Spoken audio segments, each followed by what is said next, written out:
Depois da tragédia em Brumadinho, as atenções aqui na nossa região se voltam agora para a cava subaquática instalada em Cubatão. E de quem é este equipamento? É da VLI, do mesmo grupo Vale, que responde pelas tragédias de Brumadinho e Mariana. E para falar da ameaça que ronda a nossa região, o canal Aquaviário traz o professor Jeffer Castelo Branco, doutorando em Ciências da Saúde.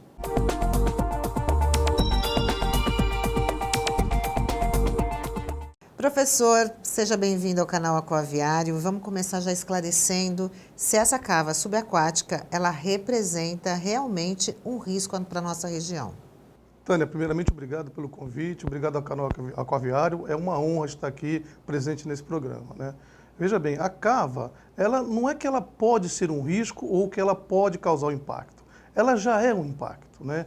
É uma cava sem nenhum componente de engenharia, né, que se possa se dizer de engenharia ambiental. É simplesmente um buraco que fizeram embaixo d'água e atiraram nesse buraco uma porção, toneladas e toneladas de resíduos contaminados. Então, diante do que você está explicando, a CETESB não deveria conceder o licenciamento. A licença poderia até ser concedida, né? Como foi concedida. Acontece que quando foi feito o licenciamento, começou em 2003, e nós participamos junto com a sociedade civil desse processo, existia lá uma opção de cavas, e nós já se posicionamos contra ela, né? Porque existia o dique do furadinho, que você poderia lançar o material, existia outras áreas que não seria, a cava seria uma opção, né? Porém, essa medida foi tomada, né? Agora veja bem, Tânia, o que foi aprovado no licenciamento foi uma cava subaquática confinada. O que nós temos aí não é uma cava subaquática confinada, e sequer dá para se comparar a uma cava subaquática contida, porque a cava subaquática contida normalmente é feita em alto mar. E outra, você deposita nessa cava contida quantidades de resíduo muito menores do que foi depositado nessa cava. Então, ela não se assemelha a nada no mundo. Ela simplesmente é um lixão químico tóxico, onde se abrir um buraco no meio do estuário e enterrar isso lá, com o risco, inclusive, de colisões de navios, de bater, de causar um dano à cava e vazar muito mais resíduo do que o previsto. Professor, para esclarecer melhor, vamos falar para o telespectador o que é uma cava contida e uma cava confinada. Então, a cava confinada, que é o que foi aprovado, né, é um depósito, né, uma cava, que é um buraco que é aberto, é feito muros de concreto em volta da cava. Para quê? Para evitar que o material tenha contato com o meio ambiente, o material contaminado, né? O muro sobe a 3 metros acima da maré alta. Para quê? Para evitar que a água entre na cava e contamine mais a água, né? Então é feito um processo ambiental totalmente qualificado. Para quê? Para que não ocorra o dano, não haja uma proliferação de material contaminado, né? E a cava contida, ela não tem isso, ela é mais ou menos parecida com o que foi feito, mas jamais em estuário, normalmente feito em mar aberto, para receber uma taxa de resíduo muito menor do que essa. A quantidade de resíduo que existe nesses sedimentos, Tânia, tem que ser tratada, não pode ser jogada num buraco e esquecido para que as futuras gerações, a nossa própria geração, pague os impactos desse envenenamento do nosso estuário. Então, quais os riscos para a população? Olha, veja bem, os produtos que tem nessa cava, a quantidade de resíduos é um coquetel.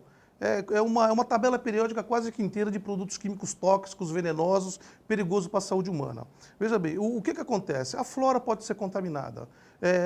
Depois da flora, a fauna, a microfauna pode ser contaminada. Depois os peixes menores e os peixes maiores, todos eles vão se contaminando numa cadeia trófica, até o homem que vai consumir o peixe, que já acumulou milhares de vezes nesse peixe esse material contaminado, e se contamina também. E você veja bem, existem substâncias nesse meio que nós não temos aparelho hoje em dia no Brasil para medir a quantidade de substância que existe nesse peixe e que já faz mal à saúde. Basta um contato de algumas dessas substâncias, por exemplo, para a mulher gestante envenenar o feto e o feto nascer com problemas de malformação, ou não de malformação, mas também efeitos cognitivos. Então essa criança, no futuro, vai ter problema de atenção, vai ter déficit de inteligência. Tudo isso vai se recair sobre a mãe e o filho. Então, quer dizer, é uma coisa extremamente complicada, você não precisa de altas concentrações para fazer mal, ela já faz mal, e é a isso que nós vamos estar submetidos. Então, diante de tudo que o senhor explicou, qual é a outra alternativa que a VLI poderia usar para fazer os depósitos? Olha, veja bem, o que teria que ser feito é o que originalmente estava previsto, né? Ou seja, esse material seria colocado num líquido furadinho, né? Num depósito ambientalmente preparado, com dupla ou tripla camadas, sabe, Tânia? E aí, por exemplo, se rasgasse uma camada, imediatamente você detectaria que houve vazamento e já corrigiria para não atingir o meio ambiente. Então, teria que ser sido feito... Veja bem, a empresa inicialmente começou a fazer o trabalho corretamente. Eles colocaram em mag-sacs gigantescos, né? E foi confinado dentro da empresa, está lá direitinho. O que não se entende é o porquê, depois de algum tempo, esse desvio de conduta da empresa para fazer uma lambança dessa no nosso estuário, né? Fazer um impacto desse que pode trazer prejuízos grandes para a população santista. Professor, especialistas garantem que a cava está prejudicando os recursos naturais. O que nós podemos fazer? Olha, veja bem, não só os recursos naturais, como já está impactando violentamente a pesca artesanal e as comunidades ribeirinhas, porque não pode pescar mais ali, né? Agora, pasme, Tânia, existem alguns pescadores desavisados de final de semana que vão ali pescar e não existe uma placa sequer dizendo que ali tem um risco forte de contaminação. As pessoas estão pescando esses peixes e levando para casa, né? Os pescadores têm que andar quilômetros para conseguir pescar um peixe de qualidade, de modo que não atinja a população consumidores desses peixes. Então, há sim um risco de impacto, aliás, já há um impacto social, né, nesse caso, que precisa ser revertido, precisa ser resolvido, né? Então, são condições que foram criadas extremamente preocupantes e que pode sim, aliás, não é, veja bem, Tânia, não é que pode causar o impacto já existe. O impacto, a cava em si, ela já é um dano ambiental. Ela já, pode-se dizer que foi causado o impacto ambiental numa região que antes não tinha contaminação.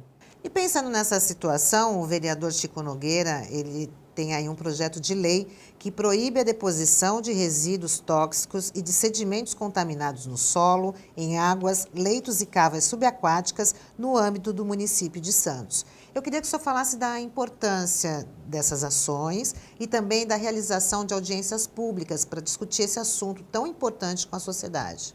Sim, veja, tivemos audiência pública agora dia 15, que inclusive o vereador Chico esteve presente, né?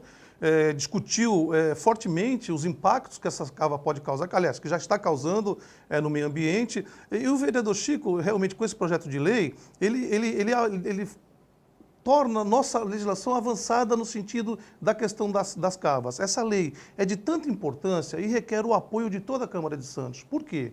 Porque se isso não foi feito, vão transformar o nosso estuário num verdadeiro queijo suíço.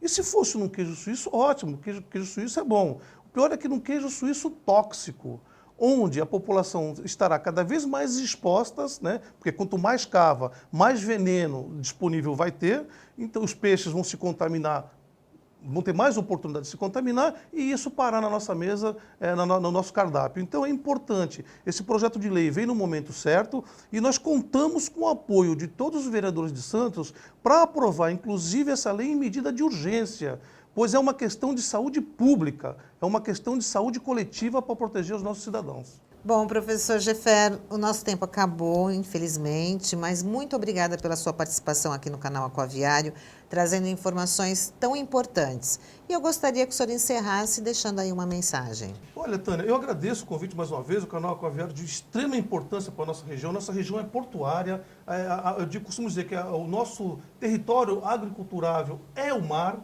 e nós temos que proteger o mar, temos que proteger o desenvolvimento do nosso porto. Essa cava vem trazendo atraso para o desenvolvimento do nosso porto, né? Então temos que proteger o nosso porto, temos que proteger as nossas águas, temos que proteger a nossa população. É importante que a população compareça em peso. Na audiência pública do dia 22, o vereador Chico estará lá e nós estaremos fazendo eco para que impactos como esse, né? Violências como essa contra o nosso ambiente não volte a acontecer e que essa seja resolvida.